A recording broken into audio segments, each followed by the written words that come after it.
उस दिन सुबह सवेरे रघुवीर लोहार अपने औजार लेकर काम पर निकल रहा था। कब तक ऐसा चलेगा रघु? हर रोज सुबह कुछ आस लेकर जाते हो और शाम को निराश होकर लौटते हो। क्या तुम्हें नहीं दिखता कि पूरे गांव में सबसे बुरी हालत हमारी है? क्या करूं राधा, तू ही बता। मेरी किस्मत ही फूटी हुई है तो मैं क्या कर सकता हूं।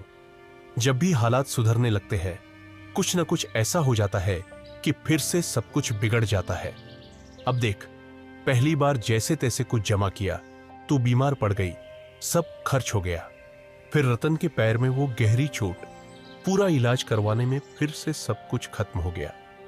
तभी 10 साल का रतन दौड़ता हुआ आया और उसकी मासूम आंखों में भूख थी, पर मन में कुछ कहने की हिम्मत भी। पिताजी, मेरे मन में कई दिनों से अच्छा खाना खाने की इच्छा हो रही है। हमारे घर में दूसरों की तरह पकवान क्यों नहीं बनते?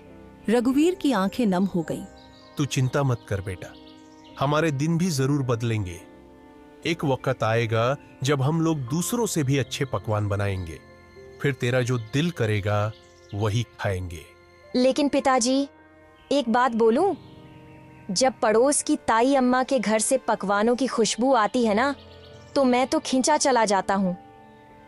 एक दिन चला भी गया था, लेकिन उन्होंने मुझे देखते ही खाना छुपा लिया और कहा, यहाँ मत आ, भाग जा यहाँ से।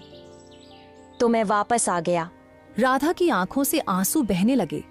उसका दिल जैसे किसी ने मसल कर रख दिया हो। रघुवीर कुछ नहीं बोला, चुपचाप अपने औजार उठाए और लोहार की दुकान की ओर चल पड़ा। रघुवीर की लोहार की दुकान गांव के चौराहे पर थी। उस दिन जैसे ही उसने भट्टी सुलगाई और हथौड़ा उठाया, उसे लगा कि उसके बाजुओं में अब पहले जैसी ताकत नहीं रही। उसके हाथों की चोटें भी जैसे थक चुकी थीं।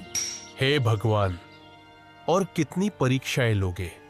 आज एक भी ग्राहक नहीं आया और ऊपर से घर की हालत, रत्न की मासूम बातें सब कुछ तोड़ कर रख देती है। तभी गांव का मुखिया दुकान पर आ पहुंचा।